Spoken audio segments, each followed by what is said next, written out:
Hey, what's up, y'all? So this would be video 2, installment number 2 on this 87 Chevy Camaro Iroc named Dixie. So here's where we're at on this car. Not much farther than the last video. However, I've just been slammed with the car business is going crazy right now. So I've been slammed a little bit, so I'm trying to get to this thing so I can give you guys some content on it. Maybe something I could do to help somebody else out down the line. So it's got a deadness in the cylinder. You can tell that just by the way it is. And runs good, fires up amazingly well. Fires up before you even touch the key. Unlike Whitey over here. Whitey likes to take its time. Stew on it a little bit, and then it'll catch and fire. This one, right away. However, you can tell that a cylinder is just not healthy.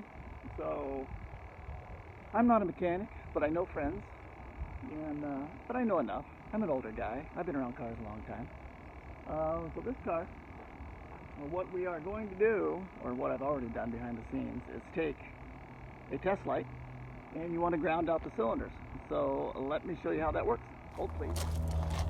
Okay, so basically what you want to do is you want to ground out each cylinder and see which one has a change in the way the engine sounds. So you get a better test light. Don't get the cheapy $2 Harbor Freight special. You want to ground it out, hook this up to your ground. Right off the battery. Boom. And this works on any car that's got a distributor right on top. So you want to stick the end of this right into the rubber boot on each cylinder, right through the rubber into the whatever it's called, I don't know, thing. And you're going to ground it out. And when you ground it out, you're going to hear the engine idle drop and flutter. And you know that that's a good cylinder. Everything's working fine, technically. So on this car, thank God, number 1 cylinder, which is right here, it's the easiest one to get to because these things suck getting to the spark plugs. Number 1 cylinder, no change, no grounding, no nothing.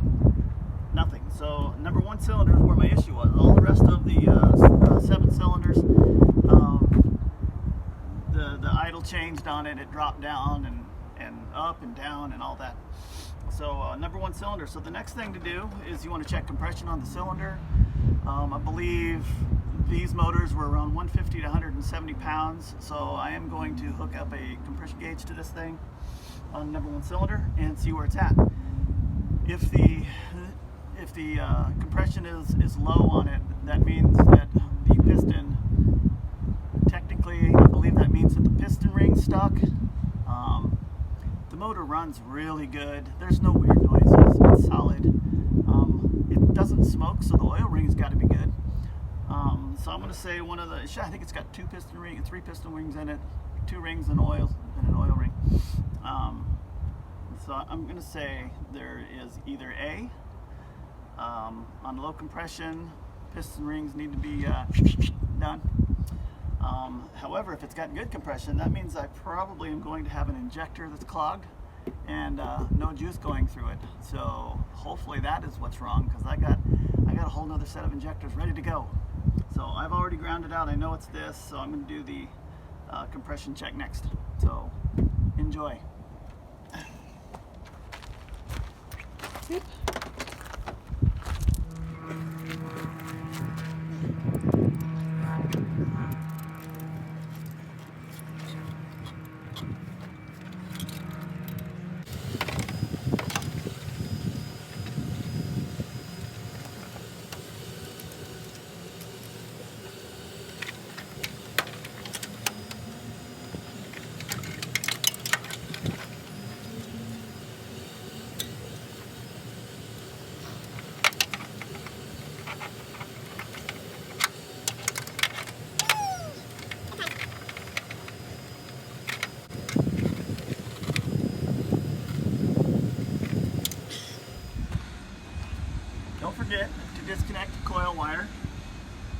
Bad things happen if you don't.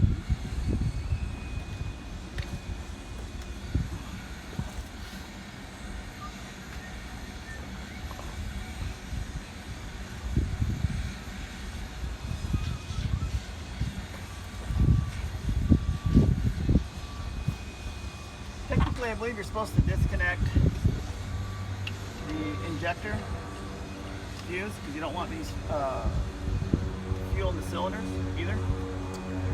So I'm just going to pretend that I already did that.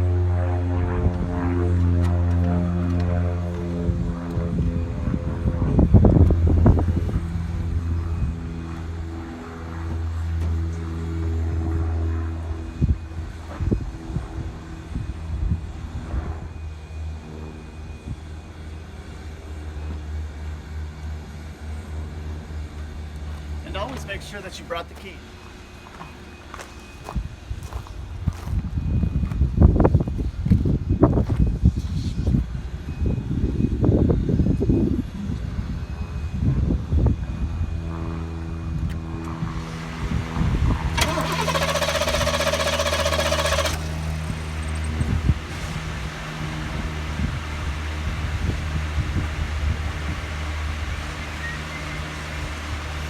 Woo! 150.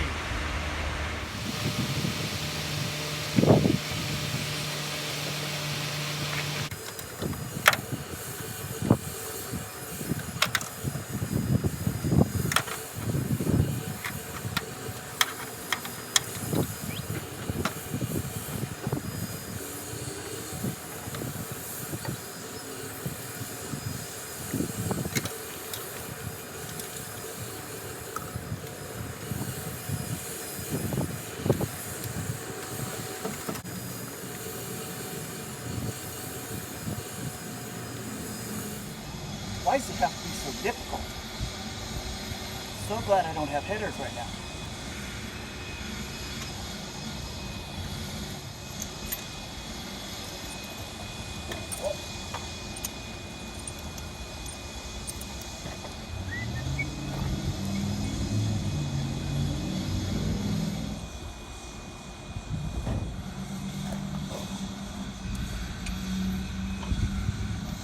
Okay, so I'm gonna put the plug back in.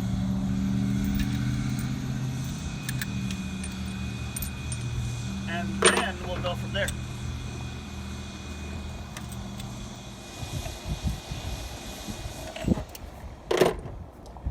Okay, so plug is in, coil wire is on. So at this point, the conclusion is the injector's clogged or not firing. So we're going to check power to the injector. First, I think I think I want to tap on it.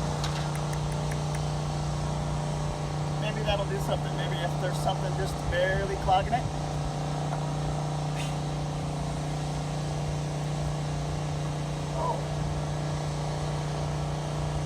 We had some injectors that were at all tight in there instead of wobbling. That's yummy.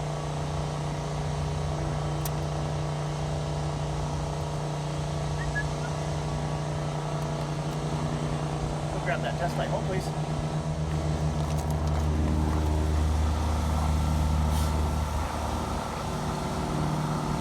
Okay, so key on for power.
Tanya Harding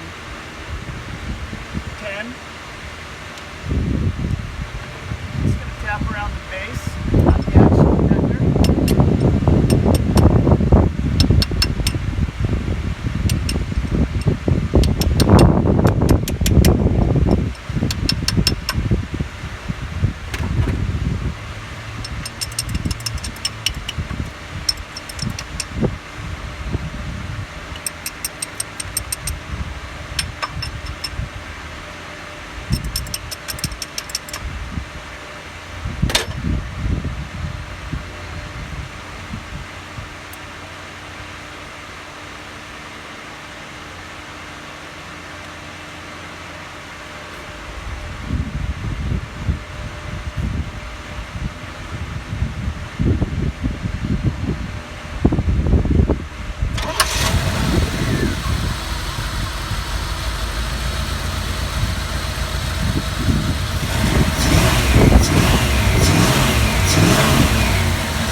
See it on the video, but the engine's got a little bit of a shake to it.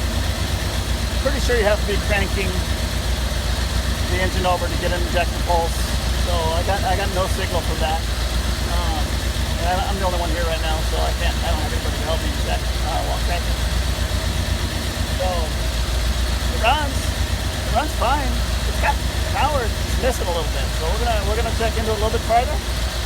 So we'll see you on the next round. And, oh, you know what?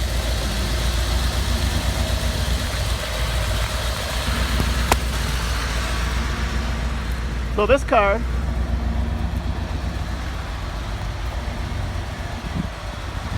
honestly has pretty good patina for Arizona car. But this is the last time this car will be in this bad a shape, paint-wise. This car is going to paint today. So everything mechanically is done on it. I've got a bunch of content on here I'll post sometime or another. Nice straight Iroc. It's got a rebuilt motor. It's just got a little bit more muscle built into it. Trans has gone through. All suspension is new. All the steering's new. Of course, you got to put some Flowmaster on here. Interior, the dash is pristine. But I mean, it's the same interior as the other car. This one's a little cleaner on the inside. Runs and drives great. And now it's time to paint it. So we'll get some footage going on this one as well. So both 87s. This one's a 2-owner car. That's a 1-owner car. Female owned Arizona car, both of them. Almost the same mileage, 115, 114, 115, within like 500 miles of each other. Identically equipped, other than Whitey's got windows locks, tilt cruise, overhead console, map light that works when it feels like it, and pretty much loaded except for T-tops. And base model with an engine and cruise. So you can see it shaking. Stumbling a little bit, but we'll get it figured out. These cars aren't rocket science much. So thanks for watching. Enjoy yourselves. Like and subscribe. We've got a lot of cars. Got a square body dually we're working on too right now. Just did a 5-inch static drop on it. It's badass. So yeah, tell your friends. Have a good day.